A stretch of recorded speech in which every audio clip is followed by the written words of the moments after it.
नमस्कार साथियों, मैं हूं Pramod Kumar Kandwal intensive spiritual path से। हर प्राणी सुख चाहता है और सब के सब सुख की खोज में ही लगे हुए हैं। मगर मनुष्य तथा अन्य प्राणियों में सिर्फ यही अंतर है कि अन्य प्राणियों का सुख, चाहे वह पशु पक्षी हों, चाहे कीट पतंग, मछली, मगरमच्छ, कछुआ या कीटाणु विषाणु, उनका सुख सिर्फ भोजन तक ही सीमित है। मैथुन तो वो सिर्फ संतान उत्पत्ति के लिए ही करते हैं। सही मायने में तो वो सुख चाहते ही नहीं, सिर्फ भोजन की तलाश में ही रहते हैं। मगर मनुष्य अपनी मूलभूत आवश्यकता के अलावा सुख को भिन्न भिन्न विषयों में खोजता है। वह सुख को खाने पीने में, नए कपड़े पहनने में, घूमने फिरने, कार बंगला खरीदने, ऊंचा पद प्राप्त करने, अधिक धन एकत्र करने, अपना स्वास्थ्य सुदृढ़ बनाने, अनैतिक कार्य करने तथा नेम एंड फेम कमाने में समझता है। मनुष्य वो सभी कार्य करना चाहता है जिसमें उसे लगता है कि उसे वहां पर स्थायी सुख मिल सकता है, ताकि उसकी सारी जिंदगी आनंद से भर जाए। मगर फिर भी उसे निराशा ही हाथ लगती है। वह व्यक्ति जिसने 50 साल की उम्र पार कर ली है, वो जान चुका है कि स्थायी आनंद किसी भी विषय वस्तु में नहीं है। वह प्रत्येक को आजमा चुका है। हर नई वस्तु मिलने के पश्चात कुछ ही दिनों में वह बोरियत देने लगती है। तो फिर स्थायी आनंद कहाँ है? स्थायी सुख तथा आनंद सिर्फ भगवान की याद में बने रहने में है।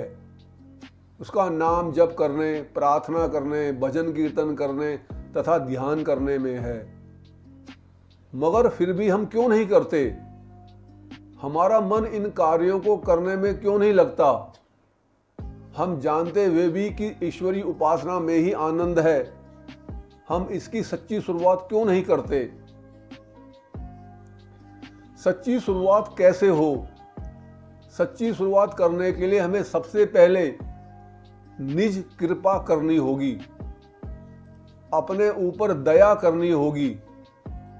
हमें समझना होगा कि संसार के किसी भी विषय में आनंद नहीं है।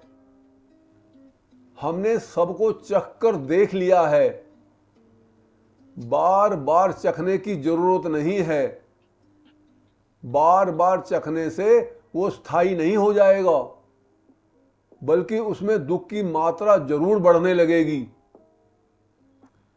संसार का उपभोग करने से ही हम बार बार जन्म लेकर बार बार मर रहे हैं, अनगिनत कष्ट भोग रहे हैं। जब तक हम अपने ऊपर दया नहीं करेंगे, अपने ऊपर तरस नहीं खाएंगे, तब तक भगवान की सच्ची आराधना हो नहीं सकती। जो व्यक्ति अपने ऊपर दया नहीं कर सकता, अपने ऊपर ही रहम नहीं कर सकता, आप उससे कैसे उम्मीद कर सकते हैं कि वह आपके ऊपर दया करेगा? जिसकी जेब खाली है वो आपको धन कैसे दे सकता है? यदि हमें स्थायी रूप से सुखी होना है तो सबसे पहले हमें यह मनन करना होगा, मंथन करना होगा कि संसार के किसी भी विषय में सुख नहीं है। सुख है तो सिर्फ परमात्मा के पास, और उसके पास जाने के लिए सबसे पहले हमें अपने मन को केंद्रित करना होगा। और यह तभी हो सकता है जब हम निज कृपा करें, अपने ऊपर कृपा करें। संसार की अनावश्यक भाग दौड़ को बंद करें, अपनी आवश्यकताओं को सीमित करें,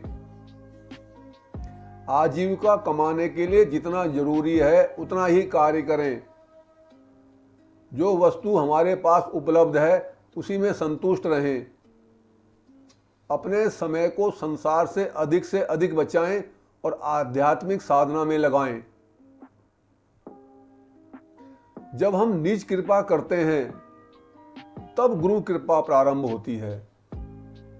गुरु कृपा प्राप्त करने के लिए अपने ऊपर निज कृपा का होना आवश्यक है। जिस प्रकार संसार में कोई भी नौकरी पाने के लिए उसकी मिनिमम क्वालिफिकेशन जरूरी होती है, जब हम अपने ऊपर गंभीरता से नियमित होकर अपने ऊपर कृपा करते हैं तब भगवान के दूत, जिन्हें गुरु कहते हैं, वो आकर्षित होते हैं। वे स्वयं ही ऐसे व्यक्ति को खोज लेते हैं, उसकी सहायता करने के लिए हमेशा तैयार रहते हैं। साधना करने में उन्हें जो कोई भी परेशानी आती है या ऐसी तकलीफ जो उसको साधना करने में बाधा उत्पन्न करती है, उसको वह दूर कर देते हैं तथा साधक आगे बढ़ने लगता है। उसे साधना में आनंद आने लगता है, उसकी साधना सफल होने लगती है। सही मायने में हमारी नीच कृपा को सबसे पहले सर्वव्यापी प्रभु ही देखते हैं और वही किसी साधु संत को किसी के माध्यम से उन्हें मिलवा देते हैं। तो इसका अर्थ यह हुआ कि निज कृपा करने से पहले हमें प्रभु की प्राप्ति होती है और प्रभु ही उसे गुरु का मिलान करवाते हैं और गुरु के द्वारा उसका कल्याण करते हैं। जब साधक गुरु के मार्गदर्शन में सफल होने लगता है तो फिर उसके ऊपर गुरु की कृपा भी होने लगती है। साधक की निज कृपा ही गुरु को अपनी कृपा देने के लिए मजबूर करती है। जब गुरु की कृपा भी उसको नियमित रूप से मिलने लगती है तो फिर वह बड़ी सच्चाई से उस सर्वशक्तिमान प्रभु की ओर मुड़ जाता है। उसके ऊपर उसे पूरा विश्वास हो जाता है, उसे अपना वास्तविक घर दिखाई देने लगता है और वह गंभीरता से परमात्मा को 24 घंटे भजने लगता है और फिर उसके पश्चात उसके ऊपर भगवान की कृपा भी होने लगती है। तो हमें अपने कल्याण के लिए सबसे पहले अपने ऊपर निज कृपा करनी होती है और निज कृपा के अंदर जब हम दक्ष हो जाते हैं तो हमें गुरु कृपा मिलती है और गुरु कृपा के पश्चात हमें ईश्वर की कृपा आसानी से उपलब्ध हो जाती है और हमारा कल्याण हो जाता है। ये कितने आश्चर्य की बात है कि परमात्मा के सुख की चाबी हमारे ही हाथ में है और हम इसको अज्ञानियों की तरह चारों ओर भाग भाग कर ढूंढ रहे हैं। जब व्यक्ति निज कृपा करना शुरू कर देता है फिर उसको ना ही गुरु को ढूंढने की जरूरत है और ना ही प्रभु को। गुरु और प्रभु उसको स्वयं ही ढूंढ लेते हैं। यह कार्य प्रभु का है। प्रभु किसी संत की ड्यूटी लगा देते हैं कि फलाने व्यक्ति को फलाने व्यक्ति के माध्यम से अपने पास बुलाओ और उससे आध्यात्मिक साधना करवाओ। बस साधक को चाहिए कि वह अपने गुरु के पास जाकर भी अपने ऊपर निज कृपा करता रहे और जैसा गुरुजन कहते हैं वैसा वो करता रहे। ये सब बातें बेहद सरल हैं और करने में भी सरल हैं, मगर महान समस्या यह है कि हम अपने ऊपर निज कृपा करना ही नहीं चाहते। हम दूसरों पर कृपा करना चाहते हैं जो संभव नहीं है। जो वस्तु हमारे पास ही नहीं है तो हम उसे दूसरों को कैसे दे सकते हैं। और यही कारण है कि आजकल पूजा पाठ प्राचीन काल की तुलना में बहुत ज्यादा हो रहा है, मगर उसका असर नहीं है क्योंकि प्रचारित करने वाले के पास ही निज कृपा का खजाना नहीं है। फिर वह उसे कैसे बांट सकता है। इसी कारण से गुरु, प्रभु तथा सत्संग बदनाम होने लगे हैं, जबकि सत्संग किसी व्यक्ति विशेष का नाम नहीं है। सत्संग का सीधा अर्थ है सत्य का संग, और सत्य सिर्फ परमात्मा को ही कहते हैं। यानी जब भी सत्संग की बात आती है तो इसका अर्थ परमात्मा के संग से होता है, लेकिन अधिकांश व्यक्ति उसे व्यक्ति विशेष का संग समझते हैं और उसी हिसाब से उनके अंदर श्रद्धा उत्पन्न होती है। जो ये समझता है कि उसका गुरु शरीर रूप में है, वह साधक कभी तरक्की नहीं कर सकता, क्योंकि शरीर चाहे आम व्यक्ति का हो या संत का, उसमें कमियां होती ही हैं। उसके अंदर जो ज्ञान होता है वह सही मायने में गुरु का होता है और वही गुरु होता है। इसके अलावा अभी जो वर्तमान में अपने गुरु को शरीर रूप में समझते हैं, जब उनके गुरु शरीर छोड़ देते हैं तो उनकी श्रद्धा भी उनसे कम हो जाती है। यहां तक कि वो उनके निर्देश अनुसार साधना करना भी बंद कर देते हैं, क्योंकि वह तो उसके शरीर को ही गुरु मानते थे और उनका शरीर अब छूट चुका है। तो उनकी ये छोटी सोच, उनकी ये निम्न सोच उनका बहुत भारी नुकसान कर देती है। गुरुजन अपना शरीर छोड़ने के पश्चात अपने जीवित साधक का पहले से भी अधिक ध्यान रखते हैं, क्योंकि शरीर के अंदर रहते हुए पंच तत्वों के नियम के अनुसार कुछ सीमितताएं रहती हैं जो शरीर छोड़ने के पश्चात समाप्त हो जाती हैं और गुरु पहले से बहुत ज्यादा शक्तिशाली हो जाते हैं तथा रात दिन अपने साधक की देखभाल करते हैं, चाहे वो कहीं भी हो और वो किसी भी स्थिति में हो। उनको वहां पहुंचने में 1 सेकंड का समय भी पूरा नहीं लगता।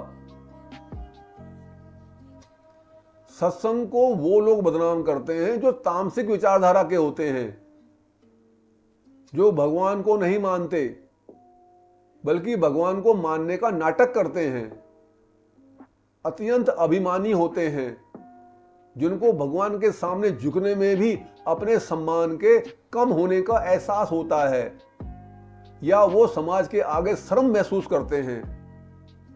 वे इसे अपना अपमान समझते हैं, क्योंकि वो जानते हैं कि गुरु और प्रभु की शिक्षा के अनुसार यदि हम चलेंगे तो हमें अपने ऊपर पूर्ण रूप से नियंत्रण रखना होगा और हम इस लायक नहीं हैं।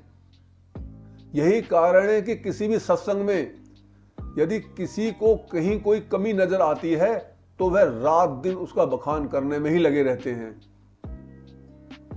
सही मायने में वे सत्संग में जाने से अपना बचाव करते हैं और अपने को सही ठहराने में कोई कसर छोड़ते नहीं।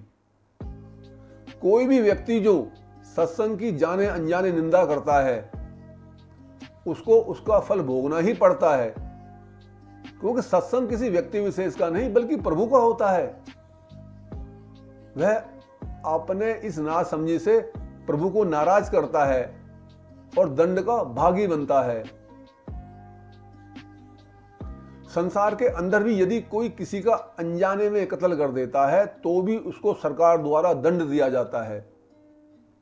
यह नियम संसार और आध्यात्मिकता दोनों में समान है। सत्संग लाखों साल से हो रहा है, जिसमें आज तक करोड़ों गुरु हुए हैं और तब से आज तक सिर्फ 5-7 नहीं, यदि 1000 गुरु भी गलत निकल गए तो क्या हुआ? आप इनकी परसेंटेज निकाल कर देखिए, 1% का 1000वां हिस्सा भी नहीं बैठेगी। संसार एक सिक्का है जिसके 2 पहलू हैं, एक हेड है और एक तेल। मगर आध्यात्मिक विद्या के अंदर संसार नहीं होता, वहां सिर्फ परमात्मा होता है और परमात्मा सिक्का नहीं है जिसका हेड और टेल होता है। वहां तो सिर्फ ईश्वर से मेल होता है। सत्संग में जाने वाला व्यक्ति चाहे कितना ही अनपढ़, गरीब और ना समझदार क्यों ना हो, वो किसी भी पढ़े लिखे, धनवान तथा विद्वान से अधिक सयाना होता है। तो घूम फिरकर हमारे ग्रंथ और संत यह ज्ञान शिक्षा में प्रदान करते हैं कि अपने उद्धार के लिए तथा दूसरों के कल्याण के लिए हमें निज कृपा करनी होगी, ताकि हम गुरु कृपा के योग्य बने और गुरु कृपा के पश्चात हमें प्रभु कृपा भी प्रचुर मात्रा में मिलने लगे, जिससे हमारा कल्याण हो जाए। सुख का सिर्फ एक मंत्र है, मनुष्य करे पहले निज कृपा, संतों और ग्रंथों का सार है, सब समस्याएं होंगी दफा। यदि आपको संदेश ज्ञानवर्धक तथा उपयोगी लगता है तो आप चैनल को सब्सक्राइब करें, वीडियो को लाइक, कमेंट और शेयर करें, ताकि हमारी सभी वीडियो का नोटिफिकेशन आपको मिलता रहे। गुरु भगवान सबका कल्याण करें।